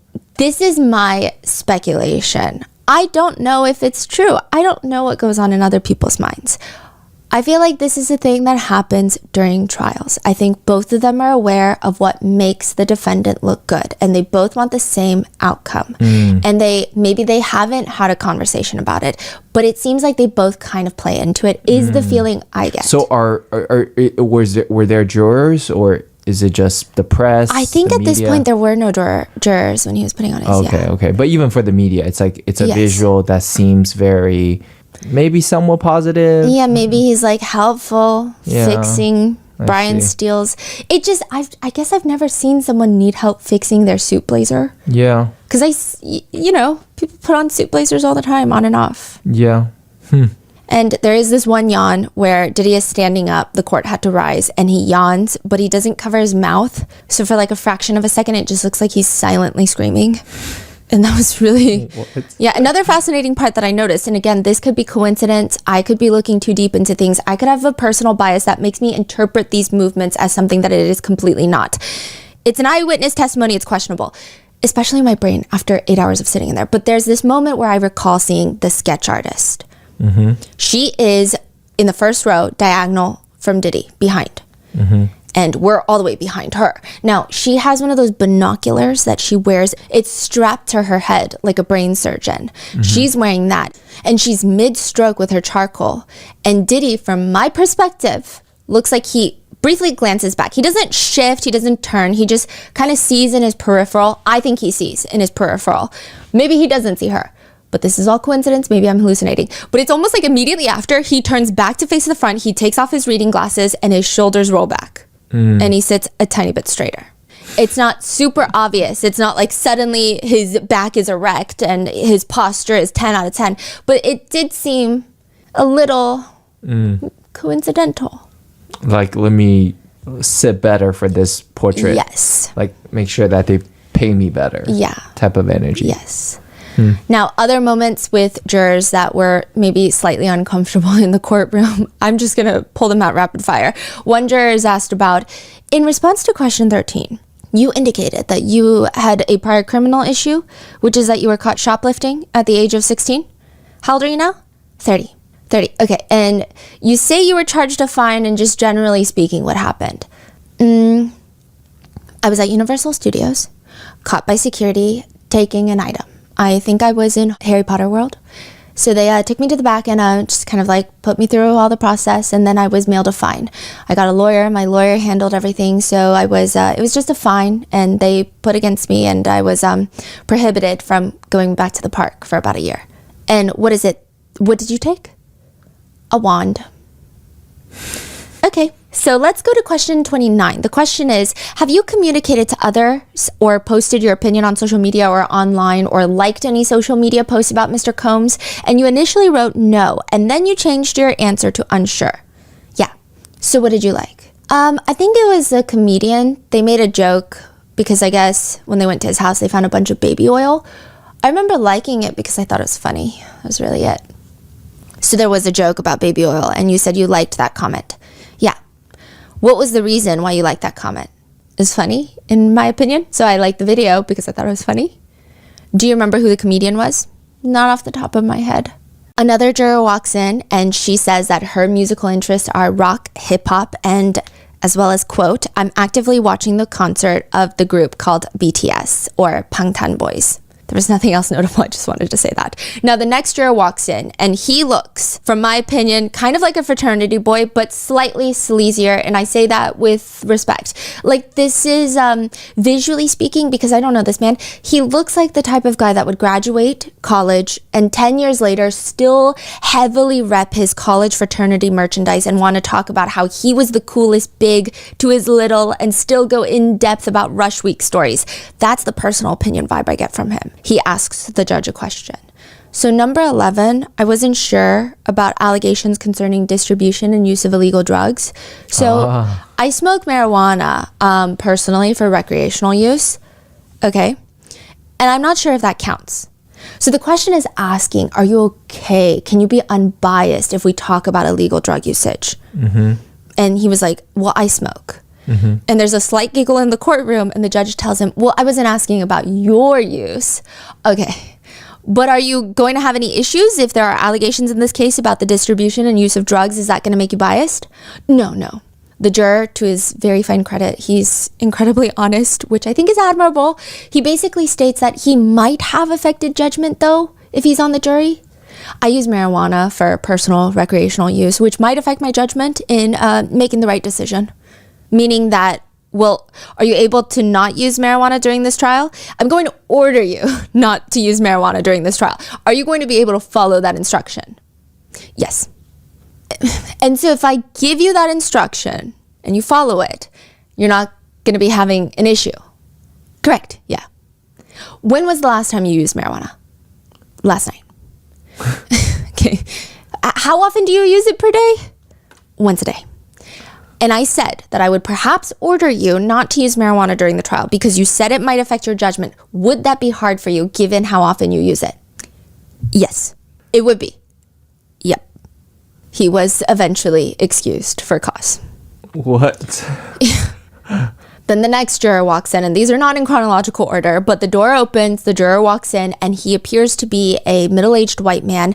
But if he were Korean, this is a crazy statement. If he were Korean, I could see him kimchi squatting behind a convenience store and eating a roll of kimbap. That's the energy he gives me. Not smoking a cigarette because he's got children and a wife and kids that don't like the smell. That's the aura he gives me in my personal brain. He says, I admittedly don't read pop culture news. My wife makes fun of me for that. I have heard a few headlines, few accusations, just as a father of 2 young kids. You know, some of the accusations are troubling. The judge asks if he's going to be able to not have discussions about this case with his wife, who is on social media a lot. He says, absolutely.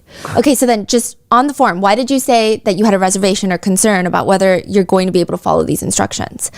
My wife, she watches Sunset, TMZ. Like, that's what she loves. And so I assume this case is going to be all over that, since she's a follower of that type of content, and that is a little concerning to me. But he does say she's a fan. She does her own thing. I'm not around. I'm not going to go looking in her phone. If I can tell her topics that she cannot show me, she will listen to that. Has your wife spoken to you about this case or this defendant? I guess a few months ago. Okay, what was the conversation? Oh my God, P. Diddy, these terrible parties. He's in trouble. Did he do it? He did it. Did he do it? No freaking Yeah. way. And he was pretty okay. So a lot of the jurors, you can tell they're very soft spoken into the mic. Yeah. He's like, OMG. How far are they from Diddy, like in terms of distance? 2 rows of desks, 3 rows of desks. It's 2 rows of desks. Yeah, like 3 rows of desks and then Diddy. So like super close. Yes. Wow. Yeah, and they have to walk. So there's 2 doors. One Diddy comes out of, the other one the jurors come out of. And he has to walk. They have to walk by Diddy to sit next to the judge and then walk out right in front. Did your wife express a view, or her own opinion about this case? No. And did you express an opinion about this case? Oh my God, that's a pretty big accusation. He was excused from the case.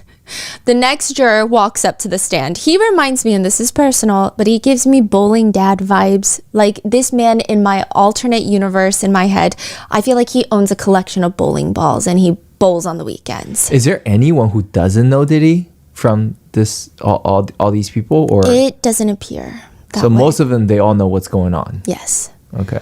Yeah, and so he says he's unsure if he can be fair and impartial because the lifestyle bias, And when he's asked to elaborate further, he says, just the reputation that might be someone in that field. What do you mean by that? What field are you referring to? The music LA lifestyle, it's very much different than the way I was brought up. What's your perception of how it was different? Fast and loose. He also says that he saw the video of Diddy and Cassie in the hotel. However, even though he saw it, he can be unbiased. He describes it as, well, you can't unring a bell. What does that mean? You can't unring the bell. I can't unhear something that I've heard, but I can separate that from what's presented here. He does appear to be pretty honest in his answers. Like, even, it seems like he's very genuine. Like, he's not trying to be like, yeah, no, I'm unbiased. It seems like he's being very thoughtful. If I'm not mistaken, the defense did not want him on the jury. So after every juror leaves in the individual questioning, the defense and the prosecutors have a moment to bring up an application for striking that jury. And then the judge will either strike them or hold off or bring them back in for further questioning, or they'll be like, as of right now, no. The defense did try to strike him. They really did not like the can't unring the bell comment. And was he excused? He was not. Oh. Yes. Okay. Because I think he was being honest. I mean, there's no one that hasn't seen something about Diddy. A lot of jurors were excused for either lack of English comprehension or just financial hardship due to the schedule. It's 8 weeks. It's 8 weeks. You have to take off work. If you work by commission, if you have your own business, I mean, that's going to run you into bankruptcy. So a lot of them were excused for that. Now, this judge is asking a female juror about her ability to take off work. He asks, and where do you work? HBO. HBO. And what do you do for HBO? I'm a photo producer. Which, side note, photo producer means she helps with hiring, securing the location, getting the actors to there, getting the right attire, costumes, getting catering, hiring the photographer, and then they take the pictures for the advertisements that we see on the billboards.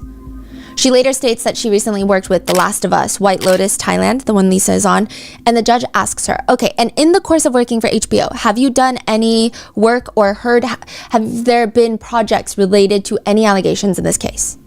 No. Later, the judge asks her, okay, now what have you heard or read about this case prior to today?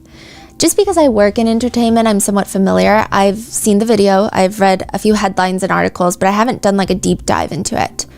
Has anything been discussed in your presence at HBO concerning Mr. Combs?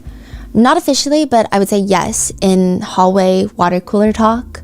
What was the water cooler talk? Just that there's a case and he was arrested and he's in jail. Later, when the juror leaves the courtroom, I mean, Mark is on this, okay? The defense, they don't want her on the jury. Really? He says there are two areas of concern. HBO has a documentary, a very negative documentary about Mr. Combs in the context of this case. Now, she didn't say she knew anything about it, and we have to accept her answers, I suppose. And so that just gives us great concern. I mean, she works for a company that actually put out a documentary that, I think objectively speaking, is a very negative documentary. The judge asks the defense, what is the documentary? Mark looks over at Tenny.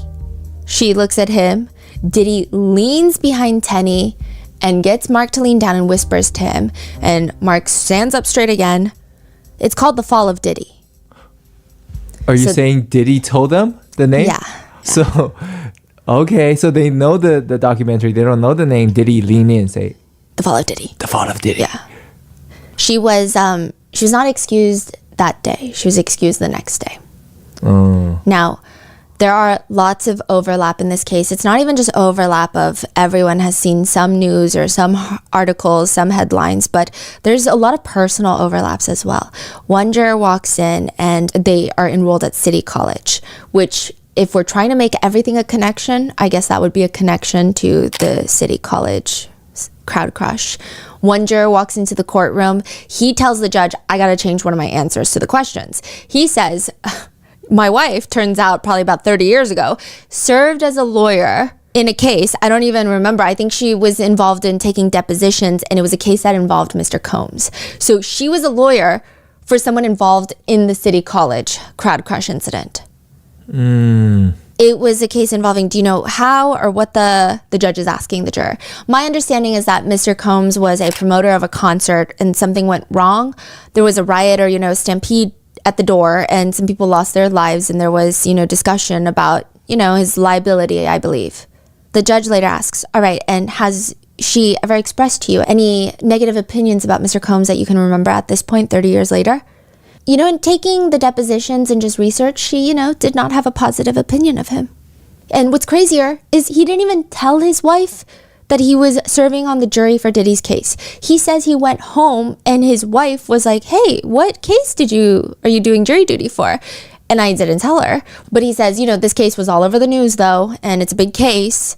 The day after that, he's like, my wife came back and her colleague, the wife of this colleague, is also in the jury pool. And was like, hey, I saw, the person you work with. She comes home to her husband and is like, hey, I saw So wife's colleague's partner is also in the jury. And they just told, that is crazy. So then the judge is like, okay, got it. So then your wife came to you and said, I was in this case a long time ago. And then he's like, yeah, when I filled out the questionnaire, I had no recollection of it. I would not want her participation to come out at some point in the future and me not have revealed it. No, you did absolutely the right thing. So he's saying that was 30 years ago. I didn't even think about it. Yeah. And then, my wife was like, hey, my colleague's wife saw you at jury duty for the Diddy case. What? Yeah, he was excused. And then there's just a lot of other random, slightly awkward, interesting moments. Another overlap. When one juror walks in, he instantly is like, they're giggling. The judge and the juror are giggling. They used to work together at a massive law firm. What? So he was excused.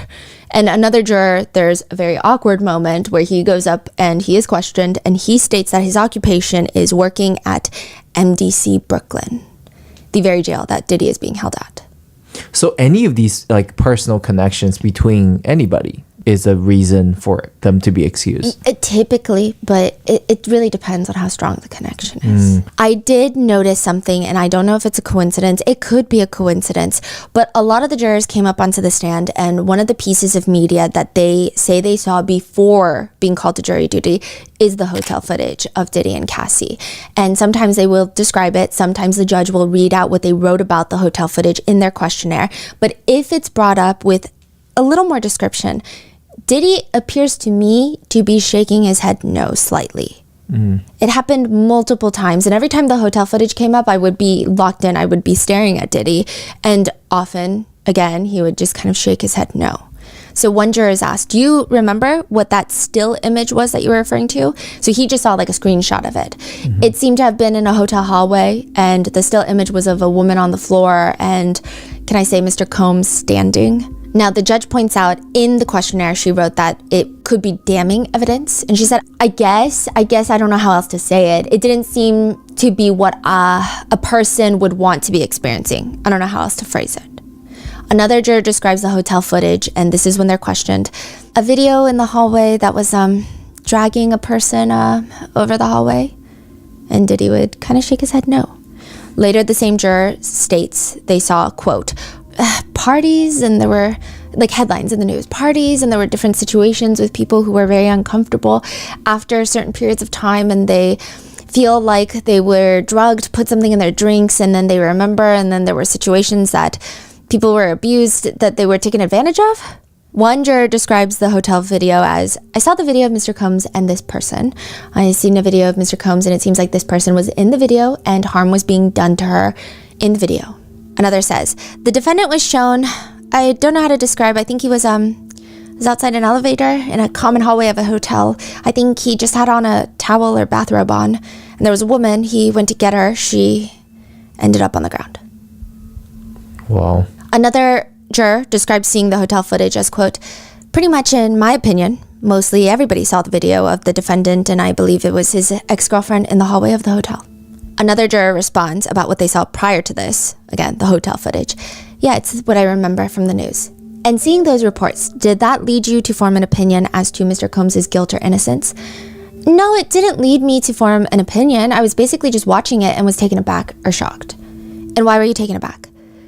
Because it was just seeing it was a tad disturbing. I didn't have all the facts. I don't know. The scene itself was unfortunate. That's what I meant. Other notably awkward moments, which again, this might just be my perception of things.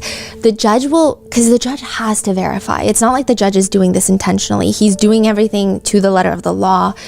He's reading out some of the jurors' responses to the questionnaires. It feels like when you talk bad about someone and then it gets repeated in front of them. The judge is reading, you said that P. Diddy has a lot of money to use at his discretion, possibly buy his way out of jail. What did you mean by that? I mean, I don't know how else to explain that. On the same note, another instance, the judge reads out another part of the questionnaire of another juror and reads out the repeating playing of the hotel video of incidents above and media gives the appearance of an angry, hostile person who is entitled. So judge is reading these out loud. And it's just like, can you clarify? In front of Diddy. And do you feel like they're... I feel like, okay, so I was trying to watch both. Diddy's actually more deadpan during these moments. It's usually the hotel footage that seems to get a little head shake no. It gets something out of him. Yeah, otherwise people are like, yeah, I saw the headlines, I saw this. My wife was like, did he do it? Did he not? OMG. Not much. It's kind of just deadpan. But I will say the jurors look slightly uncomfortable. Yeah. Now, speaking with another juror, the judge reads, just to remind you, the question about have you read, seen, or heard anything about this case? And the last sentence here is, well, I'll just read the entire answer. You said, I know through the media that Sean Combs is accused of illegal activities related to human trafficking and extortion. I understand that a producer of his alleges that Mr. Combs may have forced him into sexual relations that were non-consensual, and that Mr. Combs was also accused of engaging in sex with underage participants against their will. Where did you get that information? With this one, I perceived a little head shake no. Yeah. I do think that it's been a very depressing week. I know a lot of news headlines were pointing it out, but the amount of women and even men that were on the stand for further questioning. Now, because Diddy is accused of essay crimes, they have to ask, like, have you been essayed? Because it could form a bias that they need to at least know about. It doesn't automatically disqualify someone, but it's just something that they need to know. The amount of people that have been essayed in their lifetime, it just is like one after another, after another. One older juror states, the situation was a dentist that my parents had gone to and they didn't pay them. And they ended up sending me there and I ended up working for them for that. It was a very blurry authority versus a person who is not paying for their dental bill. I developed confusion about obligations, about authority, which, you know, I went to a lot of, I guess you could call it therapy about it to become more alert and more aware of boundaries around these types of situations. She was molested by the dentist. This happened in the 70s. Another juror reports that they were essayed by family members when they were like 8 years old. Another was essayed during college by a neighbor. Another, their daughter was essayed. Another was, there was attempted essay by a random person on the street. And the most depressing part of it is not even just the sheer amount of people that have those traumatic life experiences, is the fact that a lot of them do report that they didn't go to the police about it. I mean, they don't go further into it, but you can imagine, it's just, what are the police going to do? That's the feeling. One Marine vet, he came out, he looked like a sports dad. So I was trying to understand the vibe, such a weird word, of each juror as they came out for individual questioning. He looked like a sports dad. He looked kind of buff. He's a Marine veteran. His wife was also in the Marines. And he tells the judge, my wife was a uniformed victim advocate in the Marine Corps in South Carolina. She's in the Marine Corps. We both were. And he admits, yes, potentially, I would be biased in this towards an alleged victim. And the judge excuses him for cause, thanks him for his service, and thanks him for being there. But it was a very interesting moment of having a very buff, statured guy walk up there, a Marine vet, and in front of Diddy say, yeah, I'm going to be biased towards the victim. There were a lot of people who have had experiences with DV. One juror states that their sister was a victim of DV. Another had friends that were ultimately deceased from DV. It's just like back to back to back. Another juror, she seemed, at least in my opinion, traumatized by even having to answer the jury duty questionnaire. She was asked why she wrote no on the questionnaire about seeing Diddy on TV, and then later took it back and said, I actually did see him. And she said, because I'd been through all those things before, so I didn't want to talk about it. You said that you had been through those things. What do you mean? What I mean is I've been traumatized. It was in a war. It was a lot of things. She was older. It was lots of things. We went through this when I was there. She was excused. So a lot of the testimonies were just, not testimonies, but questionings were incredibly raw and difficult to get through. There were a lot of medical concerns, a lot of people that were very sick. One woman, she has ocular migraine, so she needs to take breaks, put her hands above her eyes and rest for her vision to come back. Another juror has 7 stents in their heart and has to take medications that would make it nearly impossible for them to come here and serve on the jury every day. And I think the very jolting part about watching and listening to the jury selection questions is I feel like we meet a lot of people in our daily lives, but to have everyone's life encapsulated in a 10-minute, like they go through their most traumatic moments, they explain their job, their occupation, they talk about other random facts like my cousin is a law enforcement officer. I have a degree in psychology. So it feels like you get a very deep snapshot, not just of like the pretty resume, but like all of the aspects of what makes someone who they are in 10 minutes. And it also is just depressing after depressing after depressing. And I think that's why this next incident became, I guess, a more funny moment in court, although I don't think it's funny. I think everything is so depressing. A slightly older woman walks into the courtroom, a juror, and at least from my impression from the other side of the courtroom, she appears very timid in her body language. Like how old is she? 50, 60. Okay. She sits down next to the judge. She's one of the dozens of jurors that's going to be questioned. The judge says in question 9B, the question was, would you be able to listen to and discuss matters of a sexual nature with fellow jurors? And your answer to that was no. And you gave a reason for it. And is it okay if I ask you about that while you're sitting here? Sure. Her voice is like, sure, like kind of shaky. What was the reason for your no answer? Shakes again. It sounds like her voice is breaking. I'm a very sensitive person, and I could faint or black out. When I was in junior high school, during the health education class, the teacher brought up, well, it shouldn't have been, but they brought up blowjobs, and I actually fainted. And the teacher and everybody surrounded me and said, what's going on here? And I was so embarrassed, I said I fell asleep when I didn't. And so I feel that if I were to come into mental contact with something similar, I wouldn't be able to speak coherently, and I wouldn't be a good juror. She is excused. I think that was a very notable moment in the courtroom. An older woman was asked about how she responded to a question if she could be fair and impartial. And she says that she does have a level of anxiety about the idea of being on the jury. She says, it's very unfamiliar situation, I guess. It's not very familiar. It's unfamiliar. It's an unfamiliar environment, and I'm not used to being listened to intently and to having my answers matter very much. Wow. In question 9, you were asked if there's anything in the nature of evidence or graphic videos and photographs, including videos of physical violence, that would make it difficult for you to be fair and impartial. You said no, but you answered, I cannot predict my response and what the images will be. What did you mean by that? I've seen people die in front of me, like I watched somebody get run over by a train. There have been a few other situations in my life. I've seen horrible things actually happen, and I was okay with it. Not okay with it, but it didn't become a second problem. When something utterly horrible happens in front of me, I tend to shut down or just kind of call 911 or anything like that. But I guess in a video, it's detached. So she's saying like, she's not 100% confident, but she assumes she'd be fine. Another juror raises concerns. You know, the only thing that I was input in the prior question is that to me, you have the life of somebody on your hands. So to me, that's a very difficult part. Yeah. I don't know. I think I can do it, but it's something that I have to be very sure that person, you know. Yeah. I will say that the media is reporting a lot of jurors just didn't want to be there and didn't want to serve. I actually didn't necessarily get that being in the courtroom. I think the transcripts do kind of read that way. I'm sure a lot of them just looked annoyed to be in jury duty, but it wasn't like they were coming up with a million excuses to try and leave. They just seemed kind of like, I don't know if I can do 8 weeks because I'm going to lose my job. I'm going to have financial hardship. Like, I can't.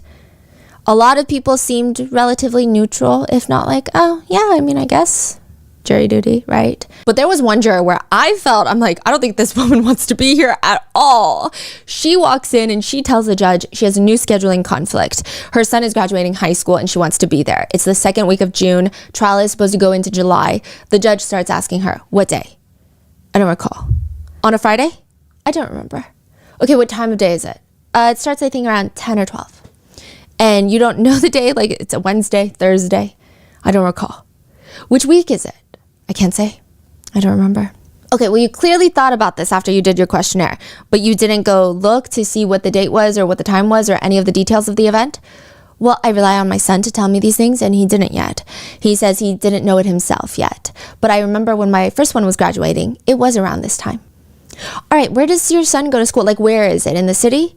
It's in Westchester. They move on, and the judge asks her if there's anything else she needs to change from her questionnaire. She says, I think there was. I don't, so there were questions about violence and graphic. Yes. Images and stuff like that, so I don't think I can do that. Why? I'm battling depression right now, and I don't think that's going to help in my recovery. Which, side note, this is not me insinuating, like, I think that's a very real thing. But then the next part, the judge says, all right, so in your questionnaire, why did you say that you did not have a problem looking at that type of material? I was overwhelmed. I didn't realize. I didn't know about the case at all. All right, anything further that you wanted to change in your questionnaire? I didn't know about the case then. Now I do. What did you see? It was music. It was a song that I heard about the case. How did you come upon hearing this song? It was on like a Russian comedy channel. She does get excused for cause. I did find the Russian comedy channel. Wait, what? It's just like a SNL skit vibe of P. Diddy. Oh. So she's like, yeah, I saw that now. Oh. It did seem like she wanted to get out of it. Maybe she wanted to get out, at least to me. Maybe she wanted to get out of it because it's too much, too intense mentally, and she was just looking for any reason. I think that could be the case. Okay. One thing that I do think is very interesting, and I don't even think there's any sort of measure that we'll have at the end of the trial for this.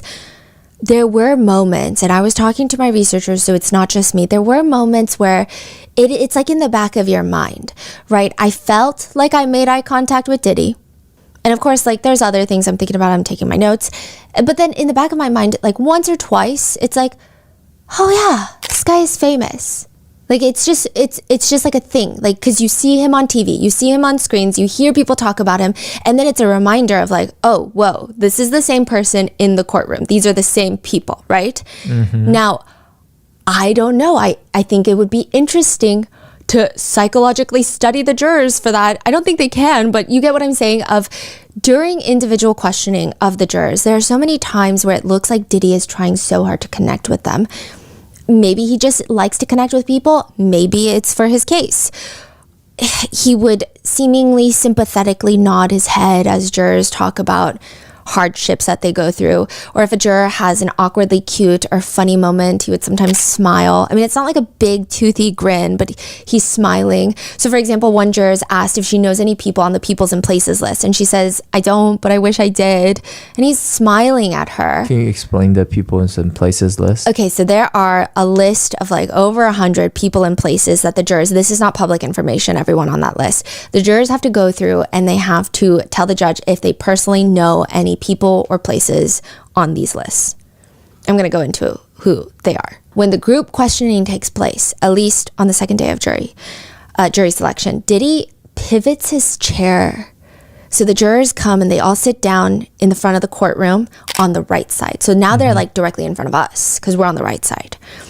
And they're facing left. So we see their side profiles.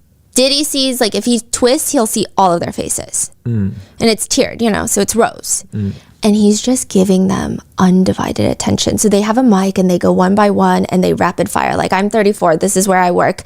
They have to answer a list of questions that they're given. And then they pass the mic and the next person and the next person.